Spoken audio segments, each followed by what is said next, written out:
Irmãos, mais um recadinho. Me segue lá no meu canal no YouTube. Vou pedir assim, sabe por quê, irmãos? Uma maneira de espalhar o evangelho. Pastor Rogério Júnior já deu um joinha que está me seguindo. Irmãos, toda segunda-feira sai 10 minutinhos, é uma meditação de 10 minutos. Eu pus o nome de No Princípio.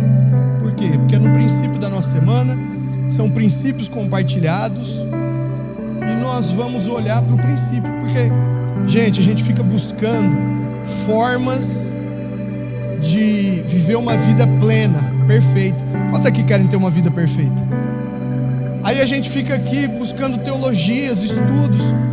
Seja sincero com você mesmo. Você acha que Deus falhou quando Ele fez o homem?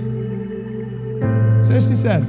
Você acha que Deus errou lá na criação do homem? Você acha que Deus foi pego de surpresa? Fala assim, o homem caiu, o homem pecou. Você acha que Deus foi pego de surpresa? Não foi, irmãos. Então a forma mais correta de nós entendermos como ter uma vida plena é olhar lá para o princípio, é olhar lá para o início, para a formação do homem, e entender qual era o plano que Deus tinha estabelecido quando Ele criou o homem. Pastor, mas o homem caiu, o homem falhou. Amém. Aí veio um segundo Adão. Não foi para mudar a história, para mudar o plano original. Não, foi para nos devolver para a posição que sempre existiu na eternidade. Então toda segunda eu compartilho um princípio do que foi gerado no princípio. Amém? Então segue lá, @PRAlanLima, lá no YouTube. Por que eu estou pedindo isso também? Porque isso está impulsionando o evangelho aí. Quanto mais gente segue, mais gente compartilha. Só a título de informação, esse é um segmento, espiritualidade, que não dá lucro, não dá dinheiro, irmãos. Então a ideia não é ganhar dinheiro, não é ficar famoso. A ideia realmente é empurrar a palavra, impulsionar a palavra. Então me segue lá, sai toda segunda-feira, 7 horas da manhã. Vocês tomam um café comigo e vai ser poderoso. E por conta disso, irmãos, eu tenho meditado muito, e eu compartilhava com Elito. Deus tem falado tanto comigo, porque eu vou durante a semana, Falcão, fica assim, puxa, eu preciso gravar um vídeo. Senhor, fala comigo, o que eu vou falar para esse povo? Se for só para pregar por pregar, irmãos, eu tenho 1 milhão de textos, mas a mensagem que o Senhor quer espalhar está no coração dele. Eu falo, fala comigo, Senhor. E aí eu fico numa pressão lá. O pastor Rogério falava assim, Alan, começa a gravar que você vai ser pressionado. E está sendo tão maravilhoso, irmãos. Eu tenho tido tantas revelações do Senhor, e eu queria compartilhar um pouco com vocês disso. Hoje eu vou pregar, como o Wellington falou na oração, sem pé nem cabeça. Pastor Rafa de Castilho, um dia ele foi falar para o Gustavo lá, você já ouviu o pastor Alan pregando? Aí ele falou, não. Aí ele falou, você vai ver, não tem pé nem cabeça, mas no final faz todo sentido. Então é bem assim que eu vou compartilhar com vocês, amém? Abra sua Bíblia lá no livro de João, capítulo 1. Pastor Rodrigo trouxe semanas atrás uma mensagem sobre o deserto, e ela me inspirou muito, ela falou muito comigo. Falando sobre descanso, nós estamos nessa jornada. O pastor Falcão, domingo passado, pregou também sobre nós entendermos e aprender a descansar, às vezes também no silêncio, né, com Deus, quando parece que Deus não está falando. Então nós estamos vindo nesse estudo sobre descanso, sobre dependência, e a mensagem do pastor Rodrigo me inspirou muito, eu fiquei muito pensativo desde lá. Então, de uma maneira meio maluca, eu vou continuar a história, a mensagem do pastor Rodrigo. Eu vou pregar 15 pontos, que ele foi 9, né? Ele falou 9, eu vou falar 15. Não, tô brincando, irmãos. Nós vamos voltar lá no deserto, mas eu quero compartilhar alguns pontos para dar base, para que a gente possa entender um propósito de Deus para nós. Então presta atenção, não se perde, porque é bastante informação. Capítulo 1 de João, lá no verso 14. A palavra diz assim, ó. Eu vou ler na RA, tá? E o verbo se fez carne e habitou entre nós, cheio de graça e de verdade. E vimos a sua glória, glória como a do unigênito do Pai. Eu gosto do Evangelho de João, Porque como eu tenho meditado nesses dias e olhado para o princípio, e o livro de Gênesis começa dessa forma: no princípio criou Deus os céus e a terra. Eu enxergo João como a Gênese do Novo Testamento, a Gênese do Novo Testamento, do segundo Adão. E um bom livro de Gênesis começa assim: no princípio. E ele fala: no princípio era o verbo, era a palavra, era o Logos. Deixa eu te falar, o Logos de Deus só existe um, é a palavra expressa, é Cristo. Jesus é o Logos de Deus. Para que todo o restante da palavra possa ser rema. O que é o rema? Vamos lá para a aula de CME e CTL, irmãos? Logos é a palavra apresentada, a palavra expressa. O rema é aquela palavra que queima, que tem a revelação, que carrega o poder da prática. Então Jesus é o nosso Logos, para que toda palavra apresentada a nós possa ser rema. O rema é a palavra praticada. Então, irmãos, eu tenho enxergado que a nossa função aqui, quando nós nos reunimos como igreja, não é para que só eu receba a bênção, ainda que eu vou ser muito abençoado. Não é só para que eu tenha coisas materiais, ainda que o Senhor queira nos abençoar dessa forma. Mas nós nos reunimos como igreja para que o rema possa ser ativado. E quando nós saímos daqui, dessas portas, as pessoas sejam marcadas por essa palavra viva em nós. Nós não nos reunimos, irmãos, como igreja, apenas para que a gente possa cumprir a rotina, porque senão o pastor vai me ligar, porque senão o pastor vai pegar no meu pé, ou para que a gente possa sair, receber uma porção, como se fosse um pó, uma magia, sabe? Como se fosse um poder, uma porção de força. Não, vou receber uma orada do pastor, e aí eu vou sair para vencer minha semana. Não, nós nos reunimos como igreja para que o rema, a palavra, queime em nós, e isso possa ser naturalmente uma prática. Naturalmente.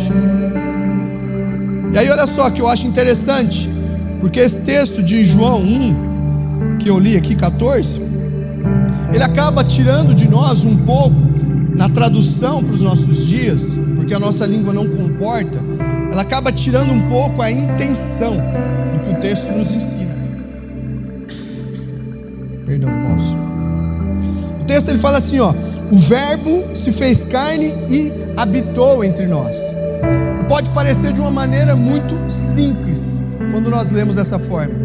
Você pode pensar assim: é Jesus que se fez carne e viveu no nosso meio, que de certa forma não está errada. Mas quando você vai olhar para o original do texto e da palavra habitou, não tem uma tradução literal para nós.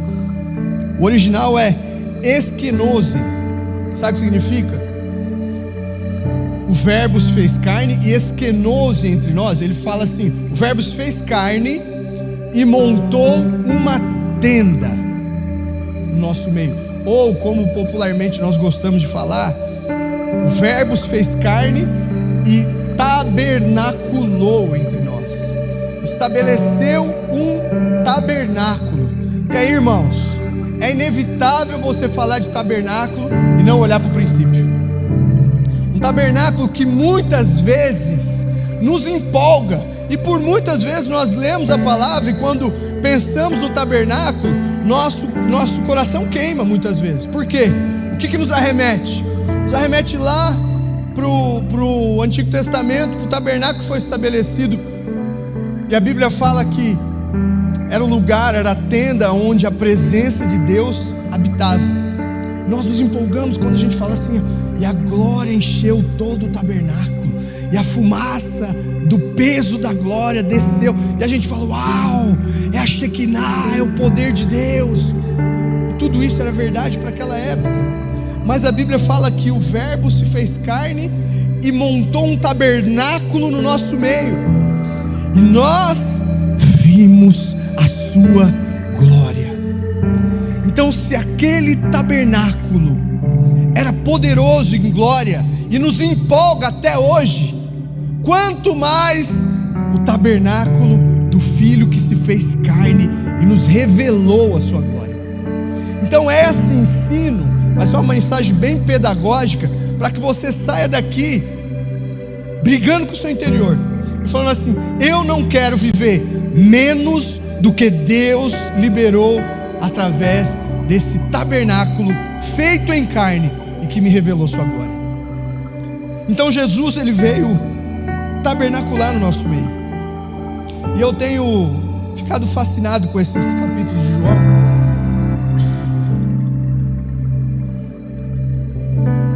porque, irmãos,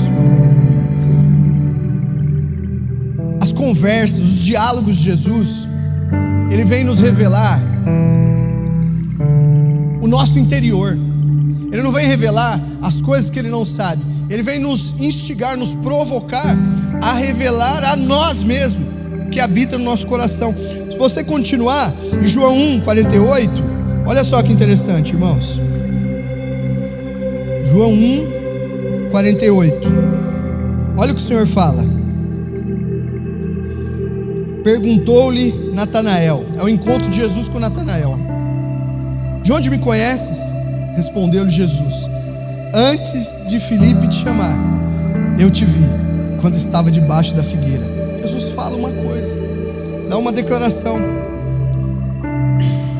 E esse homem se impressiona só porque Jesus chama ele pelo nome. Fala: Natanael, aproxime-se. Aí ele fala assim: ué, da onde que você me conhece? E aí Jesus fala: olha, antes eu te vi debaixo de uma figueira. Olha a resposta desse homem, verso 49. Então exclamou Natanael: mestre, tu és o Filho de Deus, tu és o Rei de Israel. O que ele viu de Jesus? Nada, irmãos. O que ele tinha experimentado de Cristo até ali? Nada. Ele experimentou um homem que o chamou pelo nome, sem que ele fosse conhecido. E ele se empolgou, e ele ficou maravilhado. E aí ele chegou a falar: olha, você adivinhou meu nome? Você é o Filho de Deus. Tão pequeno. Compara essa ação de Jesus revelando o nome de Natanael com tudo que você já encontrou na sua vida. Compara tudo que Jesus já fez por você com o fato de ele falar o nome de um homem sem nunca ter o visto antes. É um milagre muito pequeno, irmãos, perto do que Jesus já fez por você. Mas o coração desse homem se inflamou e falou: você é o Filho de Deus. Por quê, irmãos? Porque ele não porque isso é impressionante, mas porque ele se encontrou, Natanael se encontrou com a realidade de quem ele é lá na eternidade, que ele foi gerado para se conectar em fé com o Verbo, para se conectar em fé com esse Logos, e isso ser rema na vida dele. O que é, em outras palavras, para facilitar aqui, irmãos? Natanael se encontrou com uma palavra queimando no coração dele. Ele se encontrou com o que ele já sabia desde o início: você é o Filho, eu procuro pelo Filho, eu busco pelo Filho. O meu anseio não é de coisas, o seu anseio não é de soluções dos seus problemas. O seu anseio, que você muitas vezes perde o sono, que muitas vezes você fica tenso, não é para encontrar soluções para as suas lutas. O seu anseio é por encontrar o Filho. Então Natanael encontrou aquilo que queimava no coração dele, e porque ele encontrou, ele falou: você é o Filho. Mas olha só que maravilhoso, ao que Jesus respondeu, verso 50: porque diz que te vi debaixo das figueiras, você crê? Pois maiores coisas do que estas verá. E acrescentou: em verdade vos digo que verei o céu aberto e os anjos de Deus subindo e descendo sobre o Filho do Homem. O que Jesus está falando, irmãos? Talvez são referências que para nós hoje esteja totalmente desvendada, mas para a época, para um encontro com um judeu, eram enigmas, eram coisas que ele precisava olhar a cultura para poder entender. Do que Jesus está falando? Da visão de Jacó, do sonho de Jacó. No sonho de Jacó, ele tinha a visão de uma escada colocada do céu até a terra, e anjos que subiam e descendo. Tem até uma canção recente que lançou, não sei se foi Life Hope ou Morada, não sei qual foi o ministério, mas a letra diz assim, ó, tem anjos voando nesse lugar. É nova, é recente. Subindo e descendo em todas as direções. É Jesus falando para o povo sobre essa visão de Jacó. Só que nessa visão ele está falando assim, ó, você vai ver o Filho do Homem, anjo subindo e descendo sobre o Filho do Homem. Ele está falando, a escada da visão sou eu que levo a esse acesso, a anjos subirem e descerem sobre vocês, derramar sobre vocês. Então para os judeus era necessário olhar lá para o Antigo Testamento, lá para as coisas que foram ensinadas no início. E eu quero falar disso, irmãos, desse olhar que nos revela, nos faz descobrir o caminho para uma vida de prosperidade, de sucesso. Não estou falando uma vida sem problema, mas uma vida plena, cheia, feliz, mesmo com situações. E eu quero usar um personagem para falar disso. Está lá em João 5. Pastor, mas você não ia falar do deserto, você não ia falar do Antigo Testamento. Estou falando que é sem pé nem cabeça, mas vai fazer sentido no final. João 5, verso 1. Entra comigo na história e vê as particularidades desse texto. Nós vamos ler a partir do verso 1, diz assim, ó. Passadas essas coisas, havia uma festa dos judeus. Jesus subiu para Jerusalém. Ora, existe ali junto à porta das ovelhas um tanque chamado em hebraico Betesda, o qual tem 5 pavilhões. Estava ali um homem enfermo, havia 38 anos. Guarde essa informação, irmãos. Quanto tempo esse cara estava enfermo? 38 anos. Jesus, vendo deitado e sabendo que estava assim há muito tempo, perguntou-lhe: queres ser curado? Irmãos, depois que eu parar de gravar no princípio, eu vou gravar um vídeo com os diálogos de Jesus. Porque, gente, fala a verdade, o cara está 38 anos paralítico, não anda 38 anos. Aí vem Jesus e fala assim: quer ser curado? Fala a verdade, irmãos, não é uma pergunta intrigante? Qual o sentido disso? Só que sabe o que é mais intrigante? Que é uma pergunta simples de ser resolvida, não é verdade? Quer ser curado? O que ele poderia fazer? Ele poderia dar 2 respostas: sim ou não. Ele poderia falar assim: eu quero, mestre, preciso ser curado. Ou ele poderia falar assim: não, tá tudo certo aqui, eu estou 38 anos na beira desse tanque aqui, mas tudo tranquilo. E era um tanque muito grande, irmãos, porque era uma cidade fortificada. Inclusive, recentemente foi encontrado esse espaço do tanque de Betesda, né? Arqueologicamente tem evidências disso agora. E a história fala, porque a Bíblia ela não confirma essa crença, né? Os historiadores e as tradições dali da região geravam uma crença nas pessoas de que em determinado momento o anjo vinha, agitava as águas e quem entrasse nas águas era curado. Só que era uma crença popular, irmãos. A Bíblia não nos confirma isso. A maioria dos historiadores mostram que isso é uma crença. Inclusive tem religiões pagãs que acreditam nisso ainda. Então foi criada essa crença.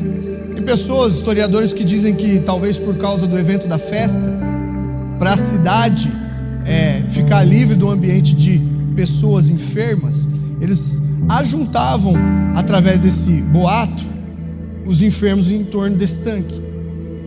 Meu Deus, vamos andar tossindo agora. Então imagina qual que era o ambiente em torno desse tanque. Era um ambiente de fé, era um ambiente de incredulidade total, era um ambiente de morte. E aí Jesus faz essa pergunta: quer ser curado?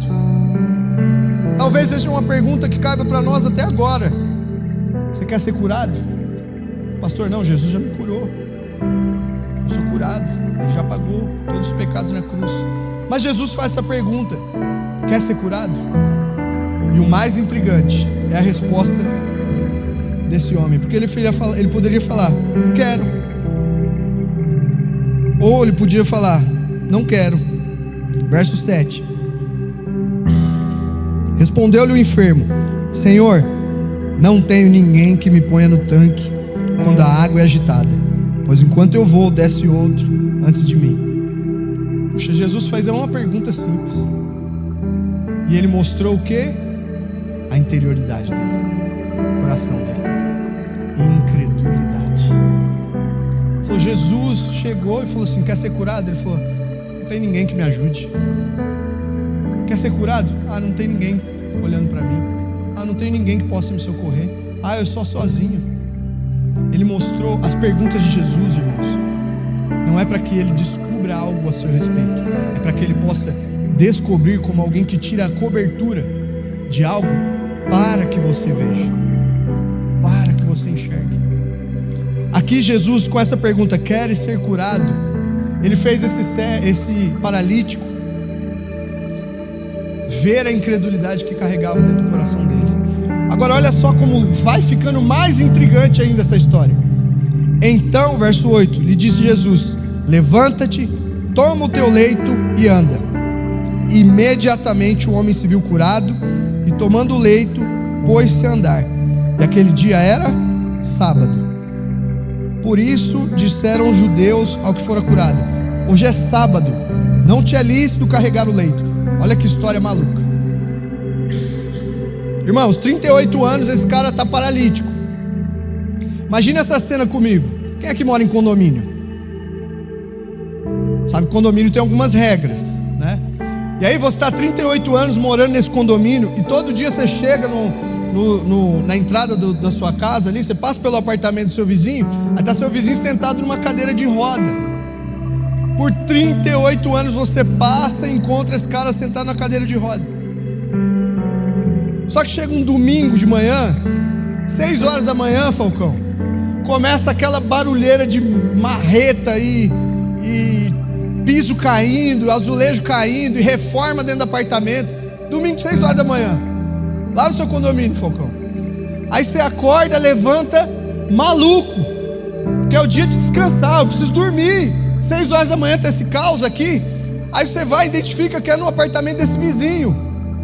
Quando você dá uma espiadinha assim, ó, que você vê pela janela, esse vizinho está em cima de uma escada, de pé, com a marreta na mão, quebrando tudo no apartamento. Aí o que você faz, Falcão? Vai lá no síndico e liga: olha, ele está infringindo as regras do condomínio. Notificação para ele. Tem algum sentido isso, irmãos? O cara está 38 anos paralítico. Aí eu vejo ele curado. A primeira coisa que eu vou fazer, vou reclamar com o condomínio. Foi isso que os fariseus fizeram. Foi isso que os fariseus fizeram. Eles viam aquele homem, 38 anos, enfermo. Não conseguiram festejar a cura de um homem. Mas eu vou além, que olha só, irmãos. Ao que lhe respondeu: o mesmo que me curou me disse: toma o teu leito e anda. Perguntaram-lhe ele: quem é o homem que te disse: toma o teu leito e anda? Mas o que fora curado não sabia quem era, porque Jesus se havia retirado por haver muita gente naquele lugar. Olha que mais incômodo para mim. E a gente já podia extrair muitos princípios aqui. Esse homem foi curado, 38 anos enfermo, e não esboçou nem um pingo de alegria com isso. Não esboçou nem uma vírgula de gratidão. Não tem nada que revela isso. Quando foram questionar ele, falou assim: olha, você não pode carregar o leito. Aí ele falou: a culpa não é minha, a culpa é daquele cara que me curou. Qual a lógica desse texto, irmãos? Qual o sentido disso? Gratidão não é uma ação que você tenha que ter. Para os filhos, gratidão é quem você é. Sabe quando Pedro chega e fala assim: mestre, quantas vezes temos que perdoar? 70 vezes 7? 7, né? Ele fala. Aí Jesus responde como uma maneira de ilustrar: 70 vezes 7. Ele não está falando que tem um limite, irmãos. Ele está falando assim: Pedro, para de pensar dessa forma. Você não faz algo porque você tem que fazer, você faz algo porque é quem você é. Guarda esse princípio básico para a sua vida. Tu rejeite na vida espiritual tudo que você tem que fazer. Tudo que vem com tem que, esquece, a graça anulou. Eu tenho que me santificar. Não, você não tem. A graça já te santificou. Eu tenho que me arrepender. Não tem que se arrepender. Agora vai arrumar uma confusão aqui. Não tem que se arrepender, irmãos. Você não é obrigado a se arrepender. O arrependimento fala de uma mudança de postura. Não depende de você. Por você só, você não consegue vencer suas lutas. Só por você não vai conseguir vencer seus pecados. O que é maravilhoso na graça é que eu agora sou alguém arrependido. Eu sou alguém que perdoa. Eu sou alguém abençoado. Eu não tenho o que fazer para receber. Quem eu sou revela isso às pessoas. Isso é maravilhoso demais. Então esse cara aqui, você sabe por que não tinha gratidão? Porque o encontro dele com Jesus foi raso, superficial. Mas não é a nossa verdade, irmãos. Porque dia após dia o Logos se revela a nós, para que isso vire um rema e seja minha prática, para que eu possa não ter que perdoar, mas perdoador é quem eu sou, é minha natureza. Pastor, por que isso é tão importante? Porque isso vai afetar todo mundo ao teu redor. Sabe o dia que a mulher acorda mal, maridão, acorda, dorme pouco, sabe, descansa pouco, sabe, os maridão ali já, sabe aquele dia que a casa tá uma bagunça, ela tá cansada da semana, mas tem que fazer a faxina, aí ela já acorda de mau humor. Não sei se isso daqui é eu vendo Natanael embaixo da figueira. Sabe esse dia?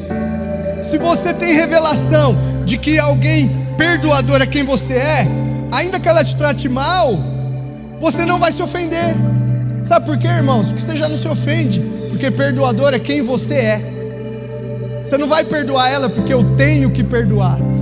Eu não vou nem precisar, porque eu já não vou me ofender, porque eu sou constituído de perdão. Você entende como isso é mais profundo? Sabe, mulher, esposa, quando seu marido acorda de TPM, que eu já falei isso, marido tem TPM também, homem tem TPM, é tudo pela metade. Você pede para ele varrer a casa, ele varre e deixa, não guarda a vassoura, ele deixa no caminho. Não é isso? Você fala assim, você lava a louça para mim? Aí ele lava a louça, deixa tudo em cima da pia, não consegue secar e guardar. É a TPM, é tudo pela metade, ele faz tudo pela metade. Aí nesse dia, irmãos, a sua paciência é estendida. Sabe por quê, irmãos?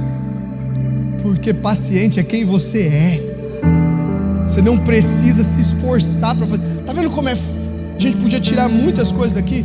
Seria fácil viver uma vida leve se eu tivesse rema dessa palavra. As coisas não nos incomodariam mais. O irmão que passou e não te deu bom dia não seria motivo de ofensa. Você sabe o que aconteceria se nós tivéssemos rema dessa palavra? As pessoas não mudariam de igreja mais. As igrejas seriam cheias de pessoas que não se ofendem, que na verdade têm o coração do filho de fazer em favor dos seus irmãos. Isso é maravilhoso, irmãos. Mas esse cara aqui não expressou uma vírgula de gratidão, porque o encontro dele com Jesus era superficial. Então quando você vai enfrentar suas batalhas, porque todo mundo tem, irmãos. Eu falava ontem aqui na célula, nós estávamos numa discussão bem cabeça assim. E eu falei assim, filhos de Deus não tem problemas. Filhos de Deus têm oportunidades de revelar a paternidade, de revelar de quem ele é filho.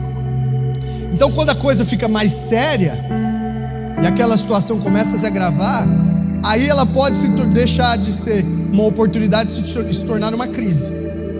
Crise do que, irmãos? Crise de identidade. Não é crise de problema, é crise de identidade. Porque quando você tem rema, convicção da sua filiação, você vai entender que todo problema que surge é para te impulsionar a responder como Cristo. Isso é maravilhoso, irmãos. E aí ela pode se tornar uma crise de identidade quando você não vence essa luta, porque daí você deixa de olhar o problema e passa a ter uma incredulidade naquilo que Deus diz a seu respeito. E o que Deus diz a seu respeito é que você é filho amado, em quem Ele tem todo prazer. Então você vê como escala de uma luta para uma crise de quem você é. Então nós não temos problemas para resolver, irmãos. Nós podemos, sem perceber, entrar numa crise de filiação. E essa é a nossa batalha. Esse cara não teve uma realidade do encontro com Cristo. E quantos anos, irmãos, ele ficou enfermo? 38 anos. Mas olha que mais intrigante ainda. João 5, verso 14, diz assim, ó. Jesus havia se retirado, amém?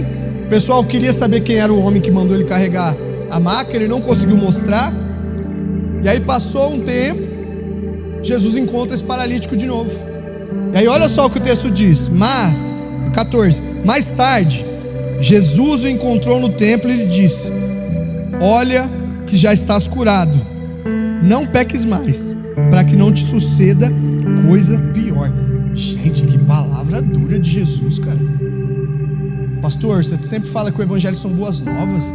Aí, esse cara é curado, 38 anos enfermo, encontra Jesus de novo. Jesus fala assim, ó: cuidado para que não te aconteça coisa pior. Irmãos, o que pode ser pior do que uma doença que dura 38 anos? O que pode ser pior do que uma situação que você passou 38 anos envolto a um ambiente de morte? Porque ele ficou 38 anos esperando aquele tanque cheio de doente do lado. Jesus vira, falou para ele e fala assim, ó: cuidado, você já está curado, você já teve um encontro comigo, cuidado para você não ter uma vida pior do que esses 38 anos que você passou. Eu falei assim: Senhor, o que pode ser pior do que isso? Deixa eu te falar, irmãos, nós vamos lá para o deserto agora, porque isso explodiu minha mente, irmãos. Quanto tempo o povo ficou no deserto? Quem se arrisca aí? Quantos? 40? Está errado. Puxa vida, pastor, que heresia que você vai pregar agora? Não, eles não ficaram 40 anos no deserto. Eles ficaram 2 mais 38. É diferente, irmãos. É diferente.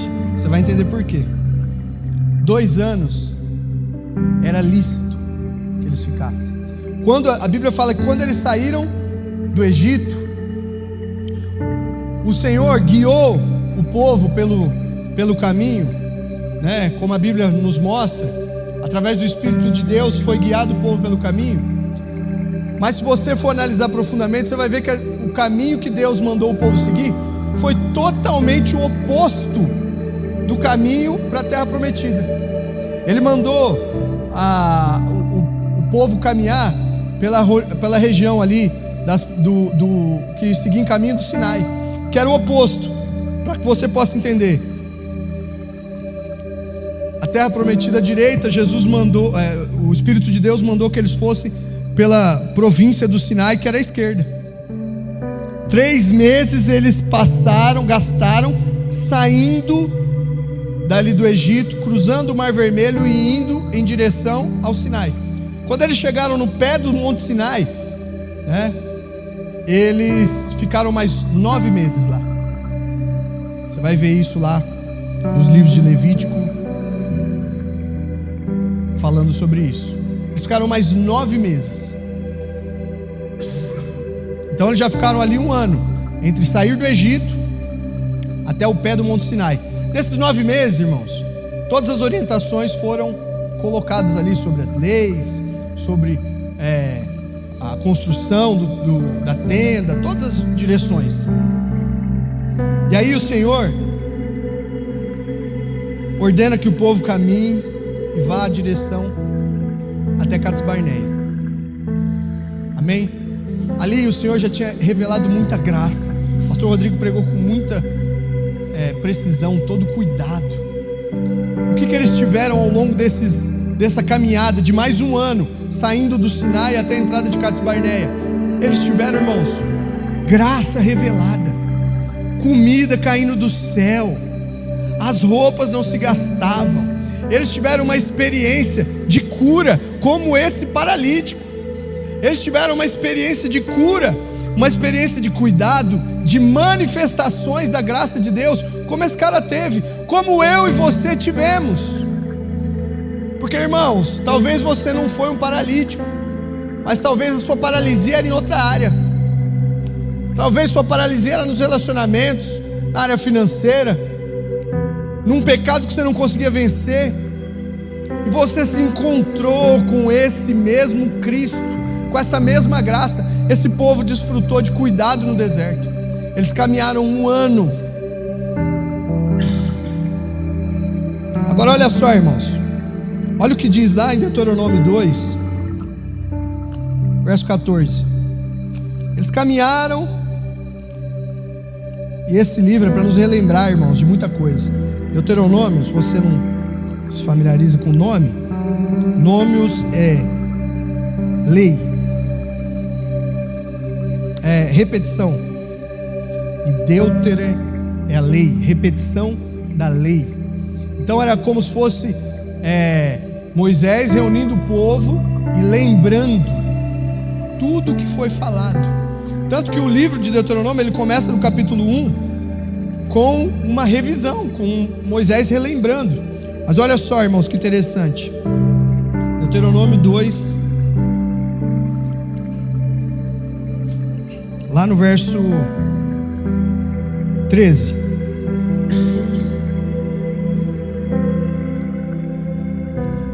Olha a ordem de Deus que Moisés entrega aos homens: levantai-vos agora e passai o ribeiro de Zered. Assim passamos o ribeiro de Zered. O tempo que caminhamos desde Cades Barneia até passarmos o ribeiro de Zered foram de 38 anos. Sabe o que aconteceu antes, irmãos? Quando eles chegaram na entrada de Cades Barneia, Moisés deu uma ordem. Moisés falou assim: 12 espias, vá observar a terra. Eles vieram ouvindo: tem uma terra para vocês que emana leite e mel. Eles vieram ouvindo desde o Egito: eu tenho uma terra prometida para você, eu tenho uma graça liberada para vocês, eu tenho um lugar de deleite para vocês. Eles viram comida caindo do céu, maná caindo do céu. Eles viam a rocha dar água. Eles viam sinais além que confirmavam tudo que nos foi falado. Mas quando eles chegaram na entrada de Cades Barneia, a Bíblia fala que esses 12 homens foram espiar a terra, mas quando voltaram cheios de incredulidade. Cheios de incredulidade. E infamaram a terra, a ponto de Josué e Caleb rasgarem as vestes, plantearem diante do Senhor, porque na fé deles eles tinham essa certeza. Eles falavam assim: não é isso que vai acontecer. O Senhor já nos prometeu: subamos, possuamos a terra. Porque é outro ensino que eu quero deixar aqui, irmãos. Se tem uma característica de Deus que eu amo, é a criatividade de Deus. Deus, Ele criou tudo a partir do nada. Ele criou tudo a partir do seu interior. E como que Ele criou todas as coisas, irmãos? Falando. Quando você declara, você cria. Quando você declara, você traz existência. Quando você fala, você tem essa mesma capacidade, porque nós somos os atributos de Deus revelados, irmãos. Nós temos essa capacidade de trazer existência quando nós declaramos. E esses 2 homens declararam: eia, subamos, vamos possuir a terra, porque o Senhor já nos entregou. Mas a incredulidade tomou conta de Moisés, porque o povo começou a falar contra Moisés e Arão, e falando assim: vocês nos tiraram daquela terra antes nós tivéssemos ficado no Egito. Incredulidade. Agora, o que a incredulidade gera em nós, irmãos? Aquilo que Jesus falou para o paralítico: cuidado, para que você não tenha uma vida muito pior. Porque sabe que a vida pior do que ser enfermo é uma vida que você não desfruta do que Ele já te deu. É uma vida de que você não desfruta daquilo que Ele já conquistou. Ele já conquistou, Ele já entregou, e Ele já te revelou. Sabe como, irmãos? Mostrando para você, apresentando para você. Traz a sua memória aí. Eu não sei qual é o deserto que você enfrentou, mas em algum momento caiu o pão do céu no seu deserto. Eu não sei qual foi a batalha que você está enfrentando ou enfrentou em algum momento, mas um dia você foi saciado com água que saiu da rocha. Todos nós passamos por isso. Todos nós. A incredulidade tomou esse povo. E a Bíblia fala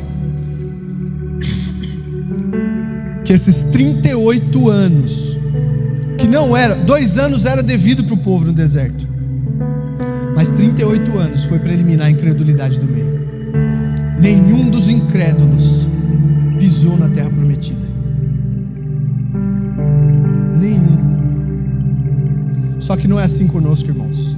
E eu louvo a Deus pela graça, porque o Evangelho, como eu falo, são boas notícias.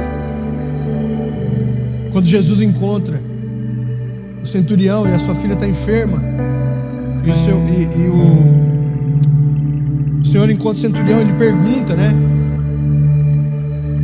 E ele fala, o centurião fala assim: Senhor, eu não sou digno que entre na minha morada. Dá só uma palavra. O que mais moveu o coração de Jesus? Fé. Fé. Ou quando aquele pai fala sobre o menino que está endemoniado,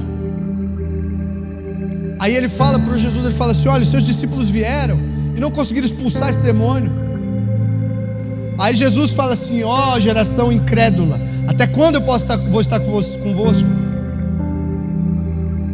E ele fala: você crê? E esse pai fala assim: eu creio, mas me ajuda na minha incredulidade.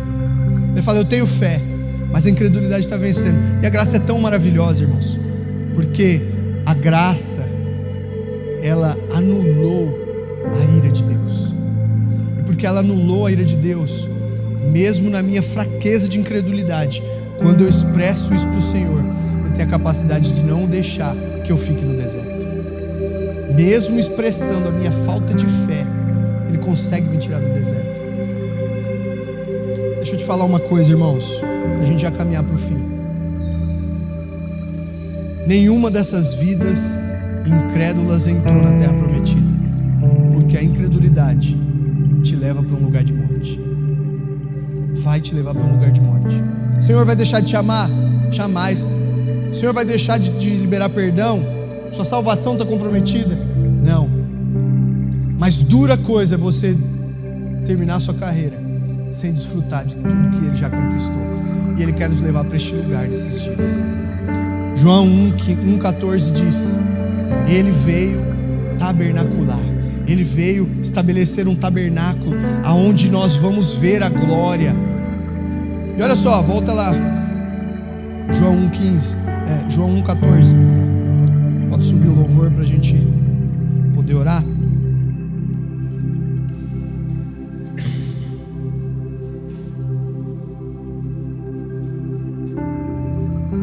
Isso aqui é maravilhoso demais, irmãos.